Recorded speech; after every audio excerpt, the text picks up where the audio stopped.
All right, and we're back.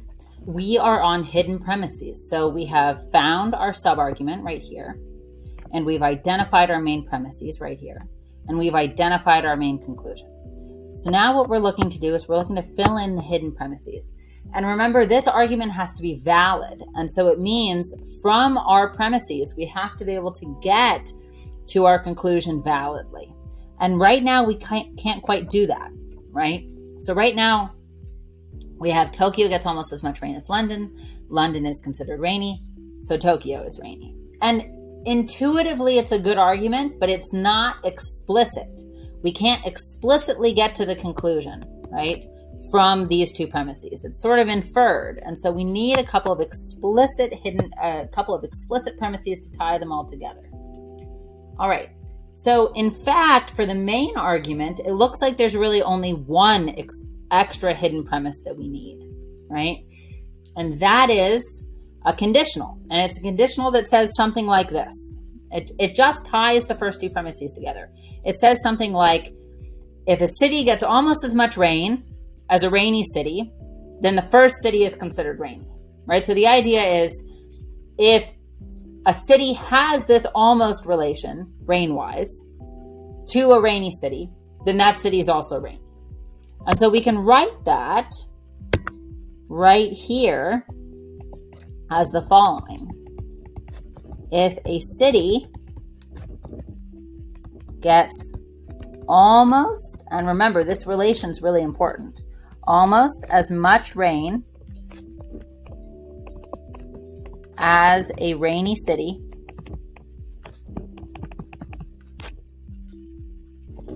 then that first city is also rainy. And so why does this link the two together? Well, because the antecedent is really just a generalized form of one, right? Because one says, we'll take a city, Tokyo. Tokyo gets almost as much rain as London, right? And we know that London is a rainy city. So then that means that the first city, Tokyo, is also rainy. So we can conclude then that Tokyo is rainy. So notice that because London is considered rainy and Tokyo gets almost as much rain as London, then we know that Tokyo gets almost as much rain as a rainy city. And if we want to be really explicit, right? So if we want to just sort of go crazy, we can erase this right here, and we can put our conclusion down a little bit further, right down here. And we can have a fourth premise. And our fourth premise can say, Tokyo gets almost as much rain as a rainy city. Now, why can I say this? Where did I get premise 4 from? Well, premise 4, right, really just came from premises 1 and 2. So in a way, it's sort of like a sub-conclusion of the first and the third premise. Or I'm sorry, the first and the second premise, not the first and the third. It's a sub-conclusion of the first and the second premise. Why? Well, because I know that Tokyo gets almost as much rain as London. And I know London is rainy. So that means Tokyo gets almost as much rain as a rainy city, right? And so that's where I have this. And now 4 is a really explicit version of the antecedent of this conditional. And so then because I combine this antecedent with this conditional, I can conclude the consequence of that conditional, which is that Tokyo is a rainy city. So now I have a fully explicit main argument, right? I've got all my hidden premises. Notice that this premise, while it's nice, is not required, right? This gets us enough because we do know that London is rainy. So these two premises are enough. But if we want to be really explicit, we can add in this fourth premise. It's sort of optional. Okay, so now let's take a look at this subargument right here and ask ourselves if that subargument has any hidden premises. Now, notice that what's really going on there is that we want to get to Tokyo gets almost as much rain as London. And we have that London gets a certain amount of rain and Tokyo gets a certain amount of rain. And so we need another conditional, right? We need another conditional that says something like, if a city gets a certain amount less of rain than another city, then the first city gets almost as much rain as the second, right? We need something like that. We need an if-then statement that makes explicit that almost relation.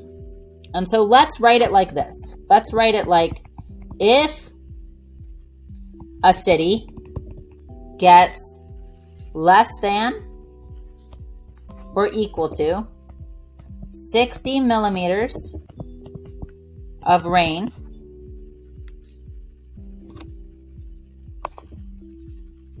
than another city,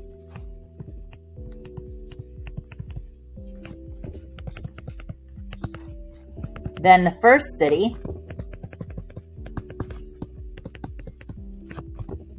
gets almost as much rain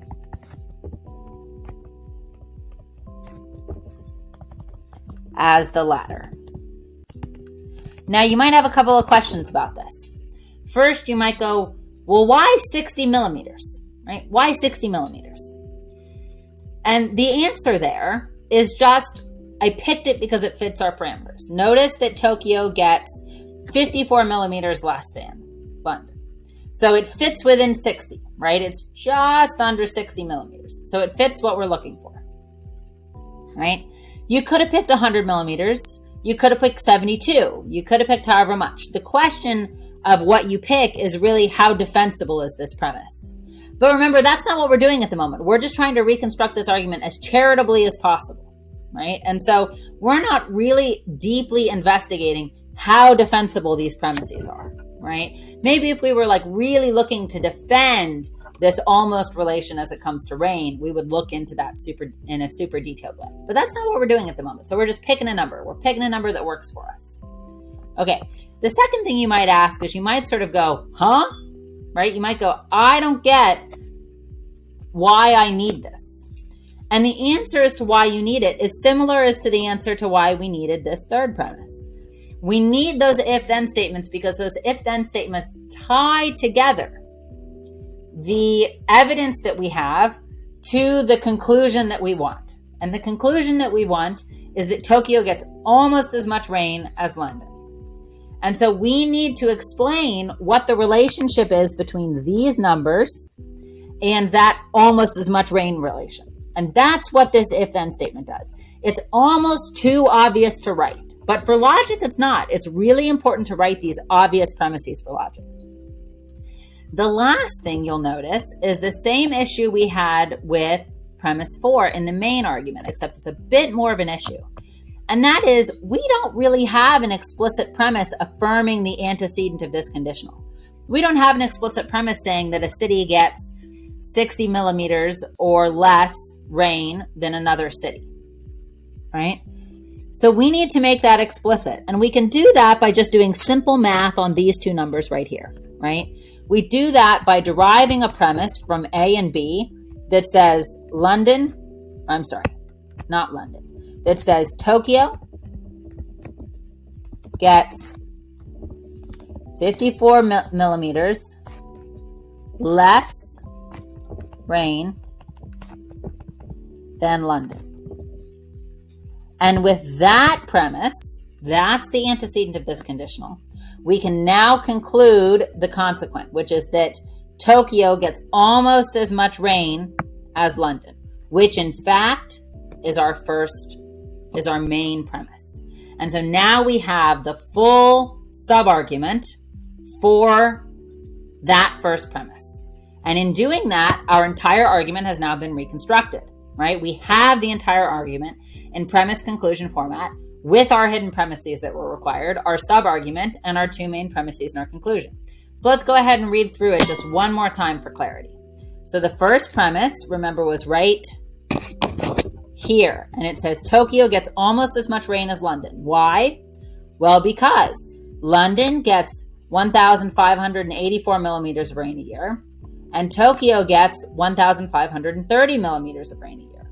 And if a city gets 60 millimeters or less of rain than another city, then the first city gets as much rain as the latter city. And the last premise says, well, from our first two premises, we know that Tokyo gets 54 millimeters less rain than London. So we can conclude, because that's just less than 60 millimeters, that Tokyo gets almost as much rain as London. So that's our first sub-argument. Now that we have Tokyo gets almost as much rain as London, we go to our second main premise, which is that London is considered a rainy city. That we're not defending. We're just assuming it out the gate. Our third premise is that if a city gets almost as much rain as a rainy city, then that first city is also rainy. Our fourth premise, remember, comes from premises 1 and 2, and it says that Tokyo gets almost as much rain as a rainy city. How can we conclude that? Well, we know Tokyo gets almost as much rain as London, and we know that London is rainy. Thus, Tokyo gets almost as much rain as a rainy city. And so that's the end of this example. That's how we arrive at this conclusion.